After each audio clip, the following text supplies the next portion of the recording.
Donc on nous reproche assez souvent d'être une génération assez égoïste et voire même qui s'engage très peu. Est-ce que vous pensez, que notre génération s'intéresse peu au monde qui l'entoure? Oui, mais vous êtes pas coupable, vous êtes victime, vous êtes des victimes. Je veux dire que quand vous avez aujourd'hui les médias qui vous enseignent les choses auxquelles il faut croire, le catéchisme, on a l'impression que jadis, dans les dictatures, les fascismes bruns, les fascismes rouges, Hitler, Franco, Pétain, Staline, Lénine, etc., au moins c'était clair. On savait que l'information était fausse, elle était biaisée, et qu'on vous enseignait des choses qui relevaient du catéchisme national. Aujourd'hui, on a l'impression qu'on enseigne la liberté et la vérité. C'est pas vrai. On a aussi un autre catéchisme, mais c'est moins visible.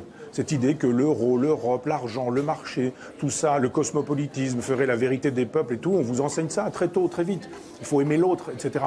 Mais c'est quoi l'autre? C'est mon voisin. C'est pas forcément l'homosexuel, c'est pas forcément la personne de couleur, c'est pas forcément le juif, c'est tout le monde. Dans une république, on n'arraisonne pas les gens à leur allure. Peu importe que les gens soient des hommes ou des femmes, des homosexuels ou des hétérosexuels, des blancs ou des noirs, on s'en fout. Si on veut faire une république au sens étymologique, res publica, une chose commune, il faut d'abord construire avec les individus tels qu'ils sont, mais pas avec des communautés. Donc effectivement, vous avez droit à cette idéologie-là, plein pot, dans les journaux, à la télévision, sur les médias qui se prétendent même de réinformation. Comment pourriez-vous échapper à cette contamination? L'esprit critique, moi je l'ai eu beaucoup plus tard que je n'ai pu l'imaginer. J'ai fait des études à la fac. Quand on vous enseigne des choses à l'université, c'est un professeur d'université, vous n'allez pas mettre en doute. Si vous avez quelqu'un qui arrive à la télévision, qui est un philosophe, qui vous dit des choses, il y a une espèce de crédibilité. C'est dit à la télévision, vous l'avez entendu à France Culture. Donc il y a une espèce de crédit qu'on porte à toutes ces choses-là. En fait, c'est un catéchisme. Et vous obéissez à ce catéchisme. Parce que si vous sortez de ce catéchisme en disant, mais dites donc, par exemple, le réchauffement climatique, est-ce qu'il n'y aurait pas une composante qui relèverait du cosmos? Oui, d'accord, les hommes polluent, c'est vrai.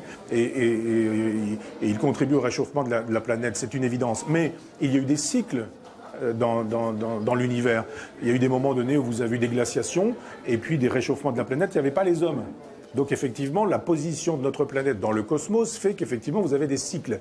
Et si il y avait une part de ce réchauffement de la planète qui entrait dans l'un de ces cycles-là. Si vous posez la question, vous devenez immédiatement climato-sceptique, associé à Marine Le Pen, donc à Vichy, à Pétain, etc. Vous n'allez pas prendre le risque. Donc vous restez dans le rang et effectivement vous êtes formaté. Votre intelligence est formatée. C'est difficile de sortir du formatage parce que vous en prenez plein la figure.